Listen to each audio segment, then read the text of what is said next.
एका खासदाराने पक्ष सोडला आणि अवघ्या काही तासातच त्यांच्या मुलालाही पक्षाबाहेरचा रस्ता दाखवला गेला। महाराष्ट्राच्या राजकारणात सध्या सुरू आहे ते म्हणजे आरोप, बंड आणि कारवाईचं नवं पर्व। पण हा संपूर्ण वाद नेमका काय आहे? कोण आहेत नागेश पाटील अष्टीकर आणि त्यांच्या मुलाला पक्षातनं का काढण्यात आलं? आणि उद्धव ठाकरे यांच्या शिवसेनेसमोर आता नेमकं कोणतं आव्हान उभं राहिलंय जाणून घेऊया या व्हिडिओमधनं। पण त्याआधी आमच्या चॅनलला लाईक आणि सबस्क्राइब करायला विसरू नका।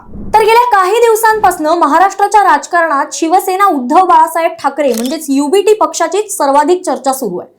कारण लोकसभा निवडणुकीत उद्धव ठाकरे यांच्या तिकिटावर निवडून आलेले काही खासदार पक्ष सोडून एकनाथ शिंदे यांच्या शिवसेनेत जाण्याच्या तयारीत असल्याची चर्चा सुरू होती।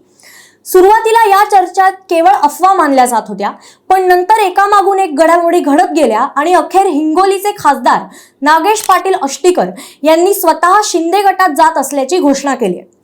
पण हे नागेश पाटील अष्टीकर नेमके आहेत तरी कोण? तर नागेश पाटील अष्टीकर हे हिंगोली लोकसभा मतदारसंघाचे खासदार आहेत। 2024च्या लोकसभा निवडणुकीत त्यांनी उद्धव ठाकरे यांच्या शिवसेना युबीटीच्या तिकिटावर विजय मिळवला होता। पण निवडून आल्यानंतर अवघ्या काही महिन्यातच त्यांनी पक्ष बदलण्याचा निर्णय घेतला आणि ते एकनाथ शिंदे यांच्या शिवसेनेत गेले। पण आता त्यांनी पक्ष नेमका का सोडला? तर याबाबत स्वतः नागेश पाटील अष्टीकर यांनी काही कारण सांगितले। त्यांच्या म्हणण्यानुसार हिंगोली मतदारसंघाच्या विकासासाठी पुरेसा निधी मिळत नव्हता।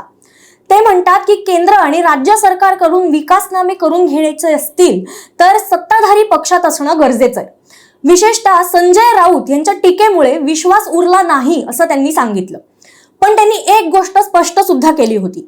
ते म्हणाले, मी हिंदुत्व किंवा शिवसेना सोडलेलं नाही, मी फक्त एका शिवसेनेतून दुसऱ्या शिवसेनेत गेलोय।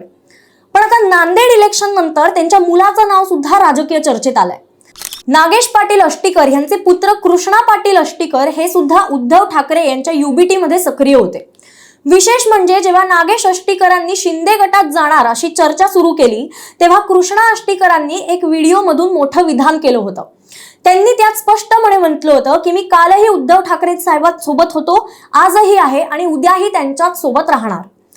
त्यामुळे अनेकांना वाटलं होतं की वडील आणि मुलगा आता वेगवेगळ्या राजकीय भूमिका घेणार आहेत की काय।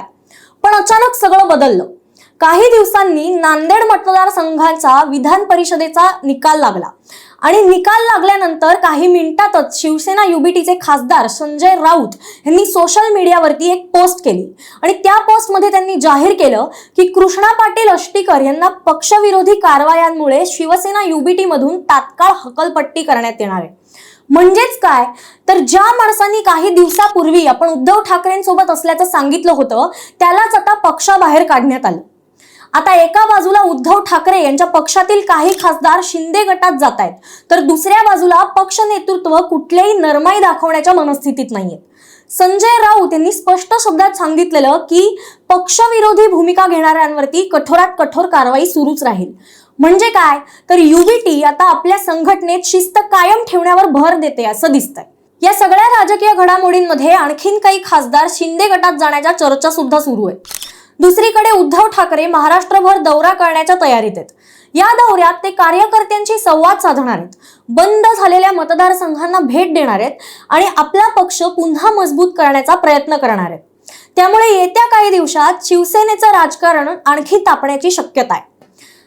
एका खासदाराचं पक्षांतर, त्यानंतर त्यांच्या मुलाची पक्षातून हकलपट्टी आणि त्याच वेळेला सुरू असलेल्या आणखीन बंडाच्या चर्चा, त्यामुळे उद्धव ठाकरे यांच्या शिवसेनेसमोर हे संकट आता केवळ एका नेत्यापुरती राहिलेलं नाहीये, तर पक्षाच्या भवितव्याचं मोठं आव्हान बनलंय। आता पुढचा डाव कोण खेळणार, आणखीन कोण पक्ष सोडणार आणि उद्धव ठाकरे या संकटापासून आपल्या पक्षाला कसं बाहेर काढणार, याची उत्तरं येत्या काही दिवसातच मिळणार आहेत।